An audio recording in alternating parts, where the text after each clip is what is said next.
એટલે કથા વાર્તા હોય ને કોઈ પણ હોય, યાદ રાખજો, સંતો હોય, પાર્ષદો હોય, હરિભક્તો હોય, આચાર્યશ્રી, કોઈ પણ ને જેને પણ પરમાત્માના દીવ, જો એમાં ભગવાન સ્વામીને વિભાગ નથી કર્યો કે સાધુને કથા વાર્તાનો અંગ છે તો સારી સાધુતા આવશે, કે હરિભગતને કથા વાર્તાનો ગુણ છે તો હારા હરિભગત થશે, પાર્ષદને કથા વાર્તાનો અંગ હારા પાર્ષદ થાય, આચાર્યને કથા વાર્તાનો અંગ છે હારા આચાર્ય, એવો કોઈ વિભાગ કર્યો નથી.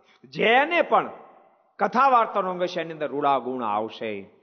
માને બધાએ કથા વાર્તાનો અંગ પાડવું જોઈએ. કથા વાર્તા વિના પરમાત્માને પામી જવા રૂપી ગુણ કોઈ દી પ્રાપ્ત થઈ શકે નહીં. કથા તો ખોરાક છે આત્માનો, આત્માનો ખોરાક છે. યાદ રાખજો, કથાના માધ્યમથી આત્માનો ખોરાક તો થાય, દેહનું ઘણું રૂડું થઈ જાય. કથા વાર્તા સાંભળશો ને તો ઘણા બધા પ્રશ્નો તમે સોલ્વ પણ પરિવારના પણ કરતા શીખી જશો, અને પરિવારના પ્રશ્નો સોલ્વ થાય ને ત્યારે ખરેખર ભજન થાય. માટે પ્રત્યેક વ્યક્તિ કથા વાર્તાના અંગ પાડવા જોઈએ. જેને પણ કથા વાર્તાનો અંગ ન હોય એવા ભગવાનના ભક્તો કથા વાર્તાનો અંગ પાડજો, તો ભગવાનનો બહુ રાજીપો થાય, અને સત્યદેહે માયામાંથી મુક્ત થઈને પરમાત્માને પામી જવું આપણને જરાય કઠણ પડશે નહીં.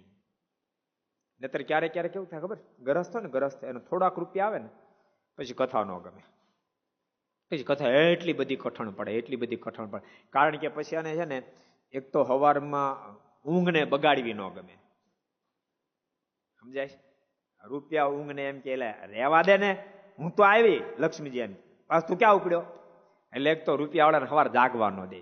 જેટલા ઘર સભા બધાને કહું છું, એક તો રૂપિયા વાળાને વહેલા જાગવા ન દે, એટલે એને કથા વાર્તાનો જોગ થવા ન દે. આખો દાડો ક્યાં નવરા હોય, એટલે કથા વાર્તા ન રહે. પછી કેવું રે ખબર, હરિભગત છે, હરિભગત છે, હરિભગત છે, હારા હરિભગત. પછી અમે એમ કહી ભાઈ તો બહુ હારા ભગત છે, બહુ હારા ભગત છે, અને બધા હારા માને. પણ કેવું થાય, શિયાળામાં હિમ પડે ડુંડી એમને એમ રહે, પણ માંથી મીજ બળી જાય એમ ભક્તપણાના ગુણ જતા રહે.